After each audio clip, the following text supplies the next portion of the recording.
Peter, welcome to the show. Hi, Michelle. It's good to see your face. It's so great to have you here.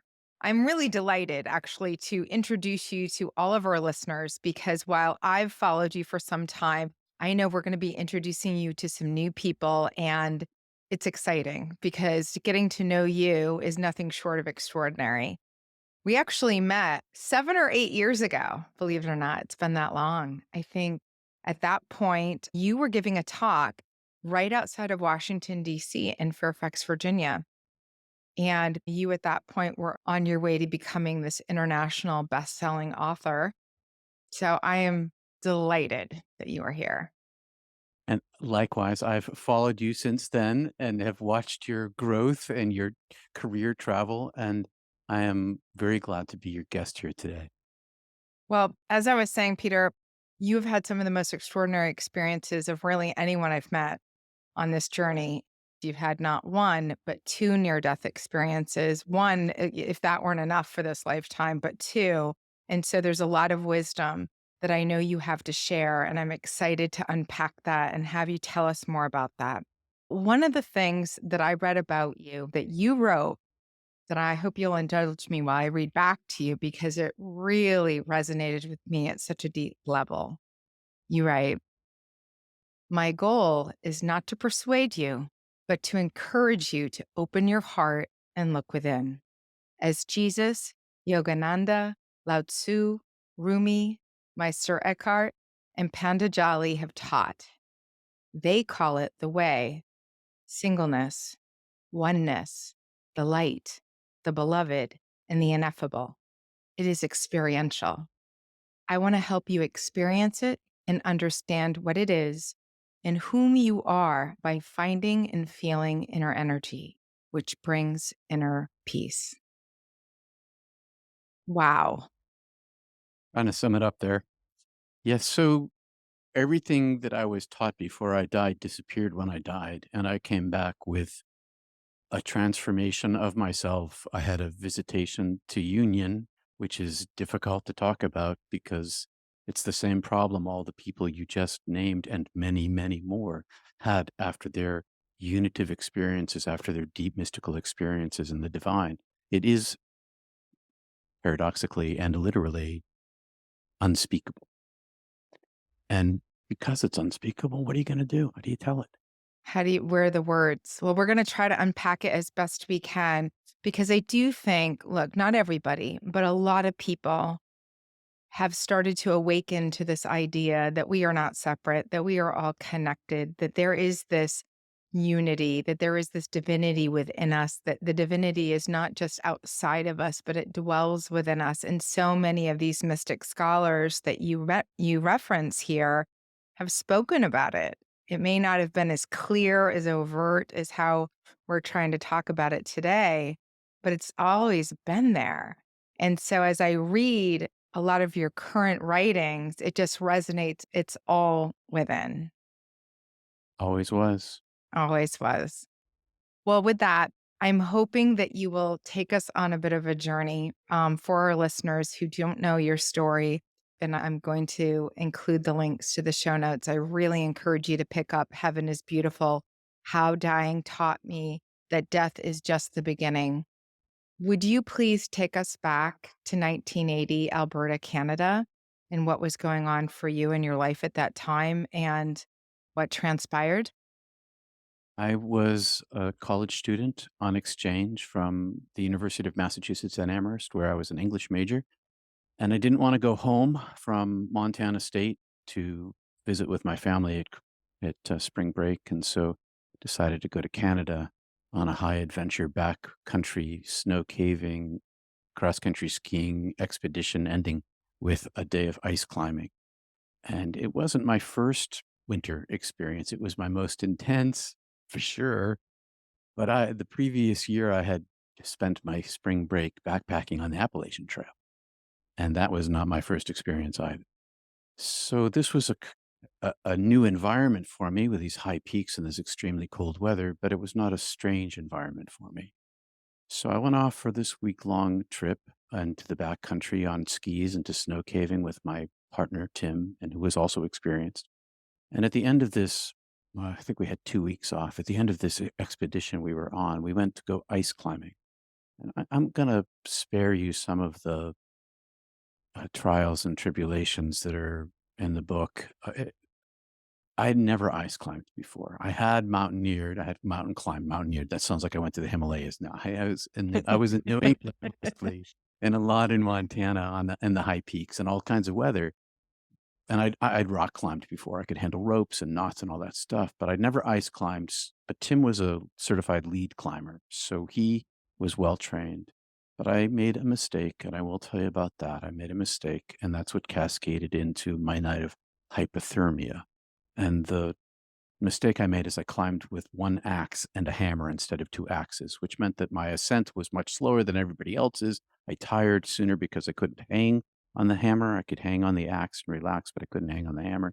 So by the time we were an hour or so from the top of our climb, 500 or 600 feet up this ice face, we were the last team on the face. And the temperature dropped just after we reached our destination. And the cold set in about 30 degrees and a crashing fall of temperature. Hypothermia became an immediate experience and onset with violent shivers. Yeah. And and Once you I get those, you can't stop, right? You're just in that state of downhill. and everything becomes difficult. And we were stuck. We knew we were having trouble on the ascent, but you can't just descend on an ice climb. You have to go around. You can't the way you went up, it's a one-way route. You have to go up and come down the other way. You can't there's no turning around on the trail kind of thing. So we knew our danger. I was on the ski patrol at the time. I had been for a number of years, and we had just gone through an experience of severe cold at the mountain. So I was up on hypothermia, which was turned out to be helpful that night. But I knew we were gonna die, and to say that as blithely as I just did belies the condition, and expectation for the night. I spent a long time processing this, so the shock of it is still present for me, but if we stayed where we were, there was a 100% chance we were going to die. If we tried to get off the mountain, at least we gave ourselves a chance. 3 rappels down in the dark, under starlight, so it wasn't completely dark. There are millions or billions of stars and galaxies overhead, so we had starlight in order to move by, and eventually the moon came up. But as we progressed through these 3 descents, the hypothermia continued to advance. We continued to have, problems, some of which we made for ourselves, because one of the problems with hypothermia is you lose your rationality. You don't make good choices because your brain's freezing. My eyes Mhm. were freezing. My lips got so cold that I couldn't speak well. I could talk, but it was effortful. My fingers ended up with frostbite. My feet were like ice blocks. And when we finally made it to the last rappel, now we're sometime early in the morning, we fought our way across the mountain. We're one rappel up from salvation from the tent down below. And we were clipped into the mountain. So we were safe from falling for the first time. Now, at this point, the hyperthermia was so far advanced that my feet had gone from feeling like I was standing in hotbeds of coals to not feeling the fire of cold anymore. They were past that. And my hands were so cold that tying the rope to my harness rather was an effort of willful, extraordinary athleticism. And I just was like, "Oh, forcing this thing." And all night long, I was forcing myself forward, knowing that death was right stalking me. And I'm traversing across this mountain, and every motion that I make is dangerous to me because I have lost my coordination and Right. have to be hyper focused. And I found in this hyper focused state, which is how I tied this knot in this last rappel, I found that this hyper focused state was deep inside my brain. I accessed a portion of my brain that I did not know existed, and it was a will for survival. And to say I had a will to survive doesn't accurately reflect the animalistic nature of the concentration that came with this discovery. I have never in my life gone to the pit of my capacity for willful action since. I was so deep inside this and in this place that a result of this has been phenomenal capacity for drive. I just drive and I have willpower, an after effect of what happened to me. So I'm on this cliff. I tie the rope off.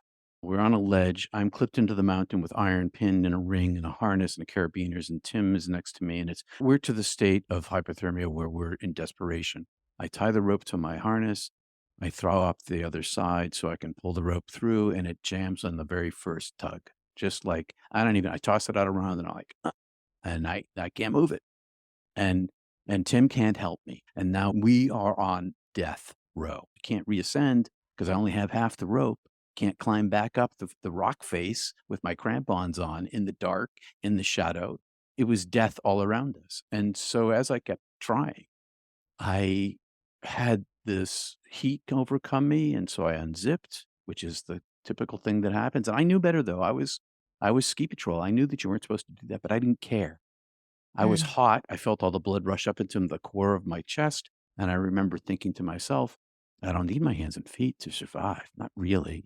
I just need my heart and my lungs and my brain. That's where my blood needs to be. But I was hot and I unzipped and Tim yelled at me and I didn't care. And then I had this realization that I was going to die. And this peace came over me that let me think about my family. Let me think about my position. Let me think about my faith, which I had been Catholic, grew up Roman Catholic and Greek Orthodox simultaneously. So I had a church background. And I gave up trying to prevent myself from dying. I succumbed to the peace. I welcomed it.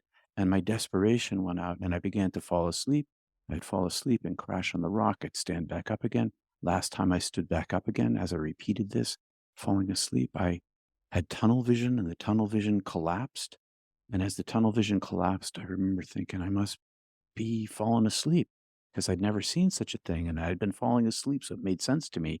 But when the darkness collapsed in front of my eyes, the consciousness remained and the darkness expanded.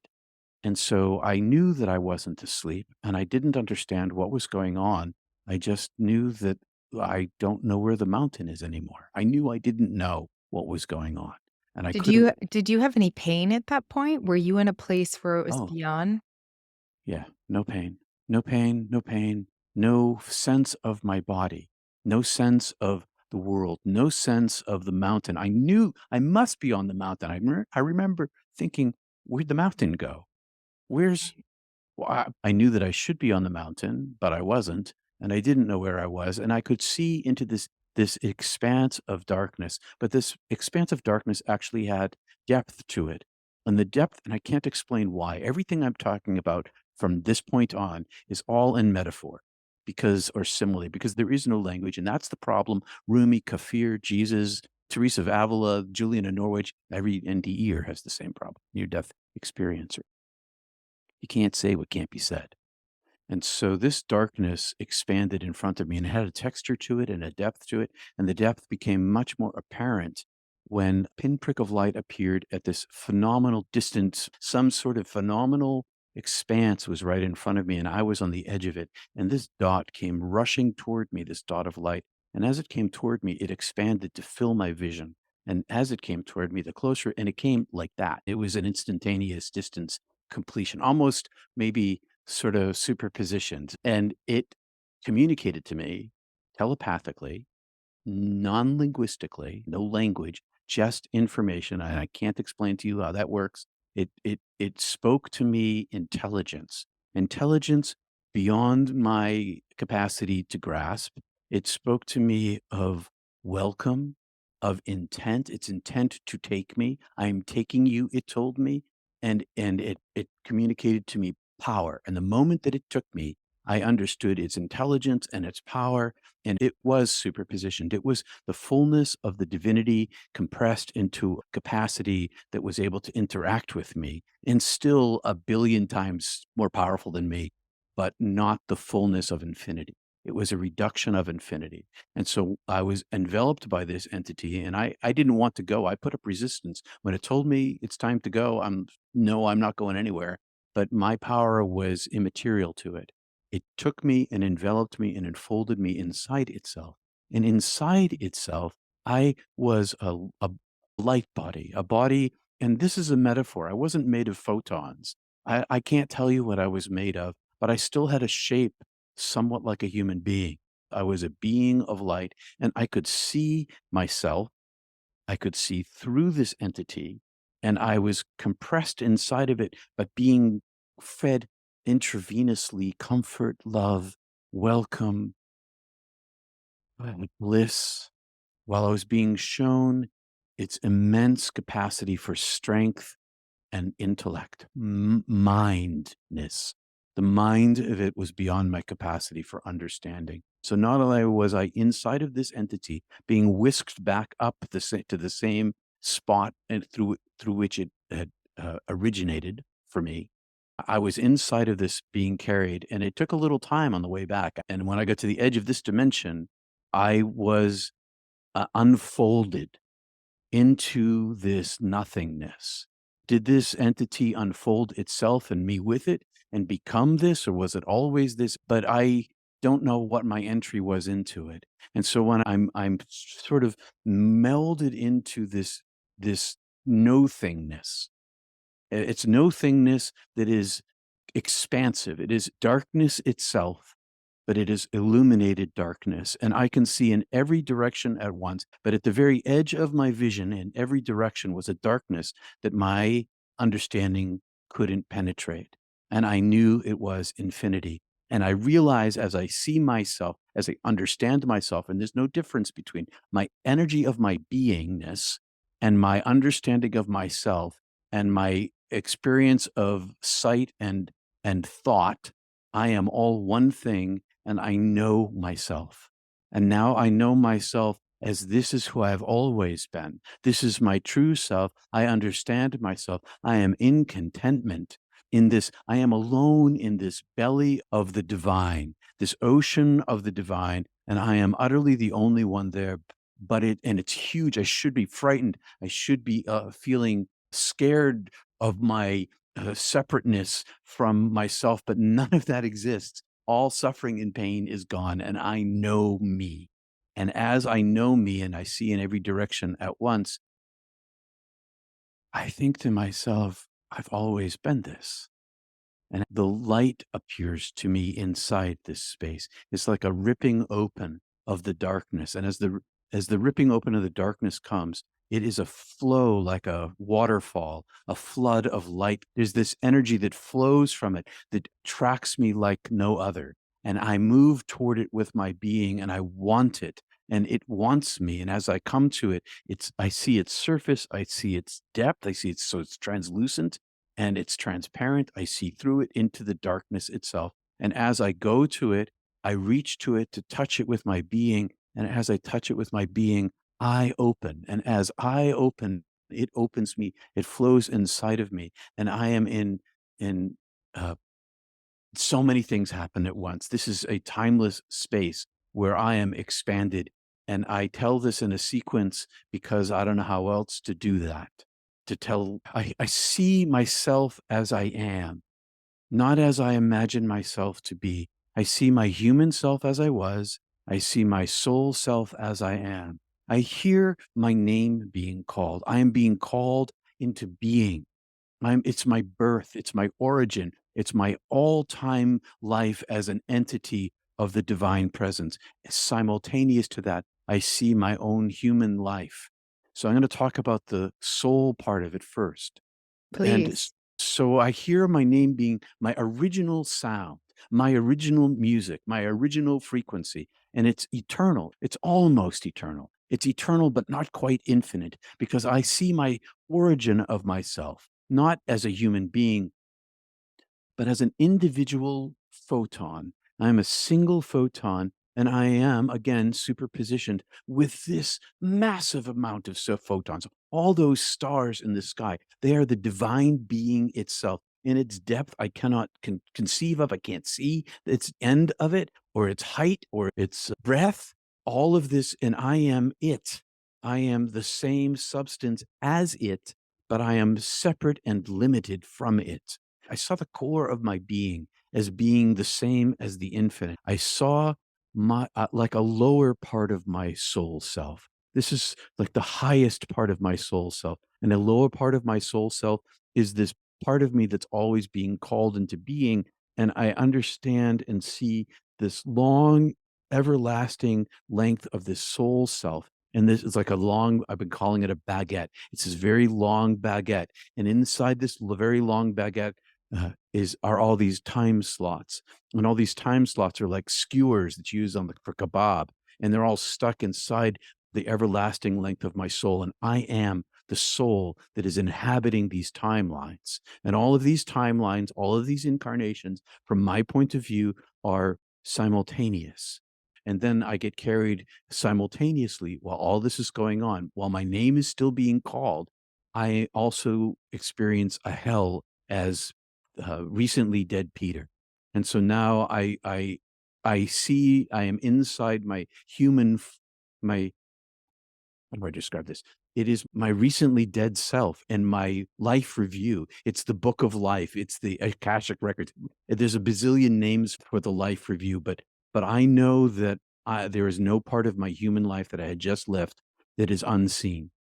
Because I am known, I am fully known to the core of my being. There's no shadow places that I'm hiding anything from the divine light. And so this divine light is still inside of me. It's still around me. It's still speaking to me. It's this voice. I cannot see it outside myself because it is all there is, and it speaks inside of me, and it shows me my human life. And it shows me my human life first by the brilliant glare of the light that was illuminating every corner of my life that I had just lived. So all of me was fully known. And as I know that I'm fully known, I am simultaneously experiencing hell. And this hell that I experienced was of my own creation. I made it myself. I made it in every single action of poison, malicious, aggression, meanness, cruelty, everything that I have ever done in my life. I experienced those points of pain from the point of view of the interior of the person that I gave it to at the time that I gave it to them, and experienced their experience of me doing it to them. Simultaneously, I experienced my own in the same time review reasons for or emotions for causing that pain. And the juxtaposition of these two, the pain that I caused was immense compared to the minuscule nature of my own desire to cause the pain.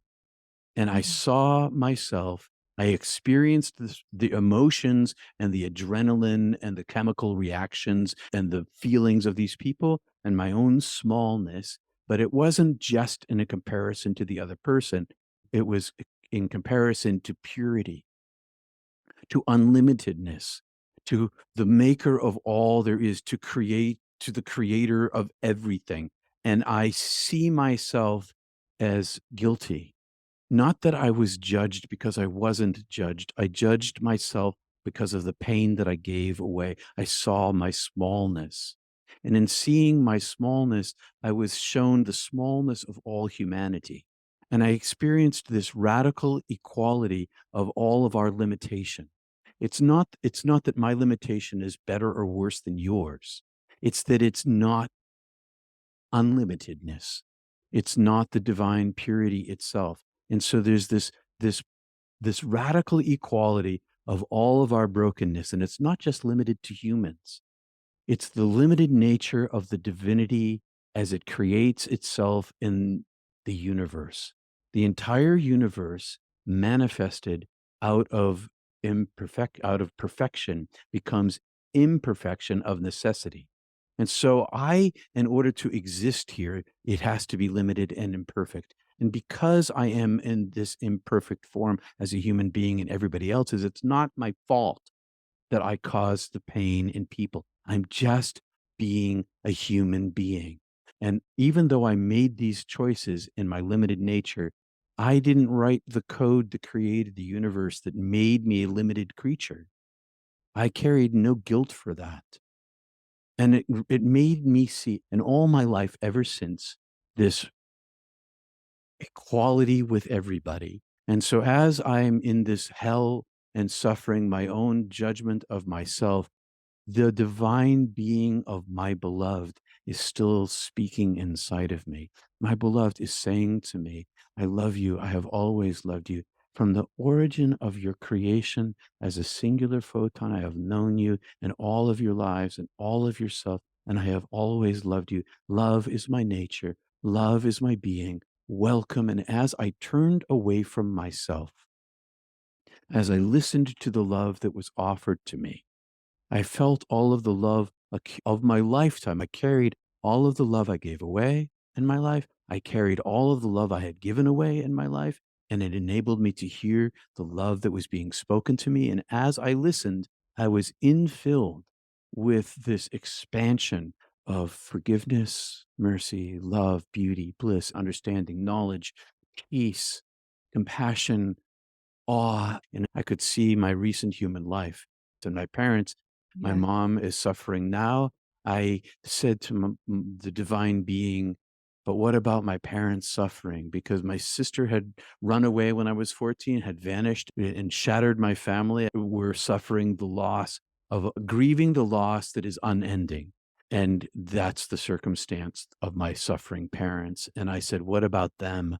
And I was swept across the heaven like the body of heaven. I was brought to the edge of our universe and I was poked into it. And so 99% of my soul self was still in the presence of heaven, but enough of me was outside, inside real time universe. And in the real time universe, I was directed to see the origin of our universe, the Big Bang, but the Big Bang, not just once, but continuous, not just the unfolding of the universe as it burst into being, but the continuation of the divine light that permeates all things that always are, can't exist without. And universe after universe after universe is unfolding from this, and all of it, there's this infinite echo of love that pervades everything there is. And that's the best word I can pick for it. It's not romantic love, and it's not mother love of child. It is all those things and infinitely more. It is love that makes all things be. And as I listen to this love, because it is also music to me, it resonates inside me and says, in the way that I love you now, with this love that's the size of many universes, and it was aimed at me, at myself, in the way that I love you now with all of this love. I have always loved you. And because of my love, all has been, will be, and is well. And not just for me as one tiny mote, but for the entirety of all of our universe, everything that's in it, everything that's always been in it, everything that's been in it, everything that will be in it, and all of these other universes as they unfold, all of it simultaneously. And as I know myself now to be the most beloved of all, in an equality of love for the universe itself, my vision is swept to our galaxy, down to our solar system, and I see Earth in real time, and it's a holographic, and I can see 7 billion people on it all at once, one, not just one at a time, but everyone, and everyone has this same gold speck of light, this photon inside them. Every single human being, everything is made out of the divine light and love. And I am withdrawn from this, and I'm back up into the divine heaven. And I see my parents' faces as I'm folded back into this heaven. My parents' faces in live time come to me, and I see the accumulation of their lifetime of suffering since my sister had left and before, and their pain. And then I see these parallel lives. So they're both on, it's mom and dad together in one life and mom and dad together in another life. And in the other life, I am not there. I don't go back. And I see the depth of their brokenness, and I see their lives with me back. They still suffer, but they don't suffer as much. But their ends are the same. Their deaths are different, but in the end of their lives, they are in the same place I am. They are as beloved as me. And I see that not only are they as beloved as me, every human being is as beloved as me. And I'm beloved to the size of multiple universes. And I'm folded back inside the divine outside of this universe. And I'm folded back inside and I say, do I have to stay here? Meanwhile, the voice is saying to me, come home. I'm showing you myself. You have a choice to make. This is come home. You are healed and whole and in paradise, and there's no suffering. And I and timelessness and the length of my human life was the wink of a human eye, a blink. That's how fast it was. And I say, but my parents are suffering. If I go back there to help them, can I come back here to you? And the voice says, yes, you can come back here. If you go back there, it's your time. Come to me, make a choice. And I say, I choose to live my life. And it says to me, you won't live your life, and shoots me out like a pebble off my finger.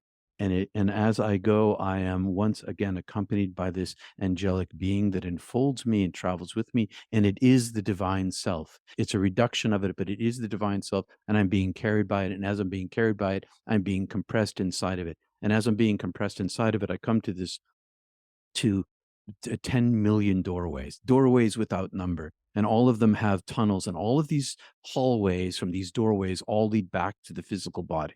But there are 10 million different lives I could choose. And in the center of all of these doorways is a singular beam of light. And this beam of light takes up 1,000 of these doorways. And I look back as I'm being carried, and I can see that the beam is coming from the divine, but I can no longer see fully into heaven. I can see the darkness, and I see this white light. And the voice says to me, choose light. And I have to make a choice. What door am I going to go through? It's showing me the light. It's not explicit with it telling me to choose the light, but it's showing me the glory of itself, this infinite beingness. And I think to myself, I want some autonomy. I want some self autonomy. How am I going to be what you want me to be if I can't be human, if I can't be flawed? I choose flaw. I choose creativity. I want to be an English major. I want to write. I want to be creative. I want some self control. I want to know myself. And that's the door I get. And I travel down this hallway. And as I travel down this hallway is filled with 10,000 doors. And I know that every one of these doors leads to another tunnel. And that there at the center of all of these tunnels is the divine light. If I choose that, go those directions, but I could go anywhere I want. But meanwhile, I travel down this one hallway and I see all of my lives that I could live, all the probabilities from the choices of my life. And I don't come to understand that part of it till decades later. It's not the type of thing that all these things happened to me and I came back understanding all of it. I came back understanding none of it. It just experienced it as different than understanding. And as I go down this hallway, I get to this thing, and this thing is my body hanging off the side of the cliff, harnessed in, and I can see myself. And this is all happening in rapid time. And I'm inside the divine being, and it cuts inside my chest, right inside, right my clavicle. It sticks me like a knife blade. In the book, I describe it as an ice screw stacked inside and twisted painfully. It is a painful re-entry, and I'm stuffed back in this much condensed, compacted form. And now I'm inside this very tight space, and I can still see out this eye opening back to where I was and what I was, and watched it close. And as it closed, my brain started coming back online, and I was immersed inside of pain. And everything was pain. And it wasn't just the physical pain of my aching feet and my burning fingers, it was the pain of existence, the pain of being in material form, the pain of being in the universe.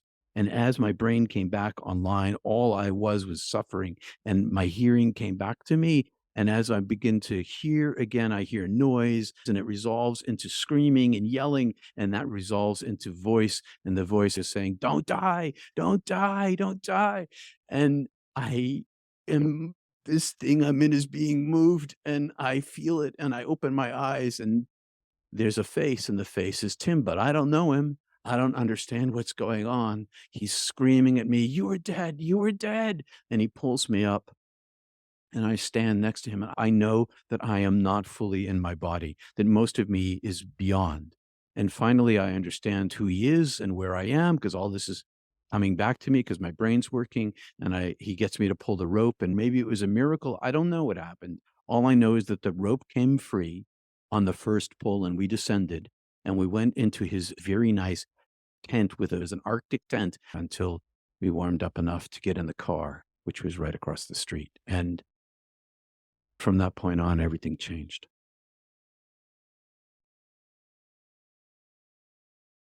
Thank you for watching this video.